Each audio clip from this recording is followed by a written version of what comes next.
I get a knock at the door, and here, two guys in a suit. I'm from the FBI. The first thing I have to say is, what took you guys so long? I told them the truth. I was going to make my own IED, and I was going to set across the Islamic Center over in a bank's parking lot, and I was going to dial it in and just watch the show. Growing up, I saw a movie, and it was Rambo. Rambo was tough, respected. He had intestinal fortitude. I said, that's what I want to do. I went off and joined the Marine Corps. I wanted the action. The first time I got shot at, I remember looking at my watch and I says, man, this time last year I was in English class. I fought several times in the Middle East, Desert Shield, Desert Storm, South America, Philippines, Somalia. I think the worst things that I have seen is dead children. I had to suck it up. I had to be there for my guys. Each one of those teardrops stands for a confirmed kill. I stopped adding after 26. Where I was taught, Marine Corps, just own it and then let it go. But there comes a time when there's too much of that and you can't turn it off anymore. I want you to give me a window into your state of mind at that time.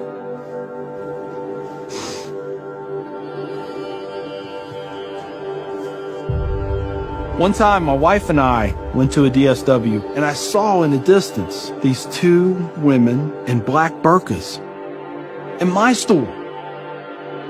I cried as I prayed for enough strength to go over there and break both their necks. I was just angry. I was just full of hate, and it just fed off itself. At that point, I was drinking a half-gallon of vodka every 2 days. I had devised a plan, create my own IED, homemade bomb, and I was going to set it off right outside the Muncie Islamic Center. 200 plus killed or injured. That was the plan. I saw an opportunity to do one last thing for my country. This was my rationale. I knew I would end up in a federal prison with a needle in my arm. I didn't care. My hatred of Islam. It was the only thing that was keeping me alive. So one day my daughter comes home, second grade maybe. She was telling me about this little boy who sat across from her. His mom came to get him. She said she had scarves on her and she had a dress all the way down to her feet and you couldn't see her on nothing but her eyeballs. At that point I snapped. Started spewing things out of my mouth that should never be said in front of children or anything. She didn't say anything. It was the look on her face. I remember my daughter looking at me like I was absolutely the craziest person on the face of the earth. She was my little buddy. She used to say we were road dogs. I know, I saw it in her eyes. I made her question that love.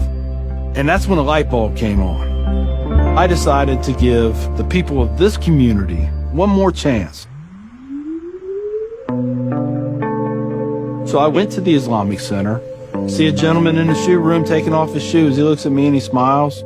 He said, can I help you? And I said, yeah, I want you to teach me about Islam. So he went and he gave me a Quran. Read this. Come back when you have questions. So I did.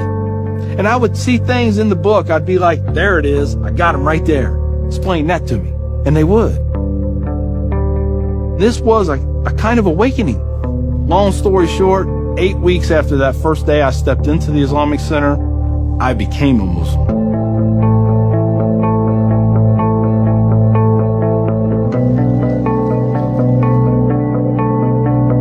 I'm a Muslim, a veteran, and a proud American. I had learned that I was completely wrong about everything that I felt. You know, Judaism had a message, Christianity had a message, Islam had a message. Funny thing is, though, it was the same message. It was about peace, and it was about love. Please join me in welcoming Mr. McKinney.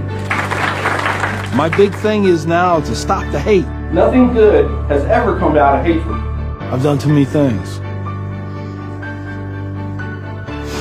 I've hurt a lot of people. I have to live with that. But if I can stop somebody else on the path of non-forgiveness, I won.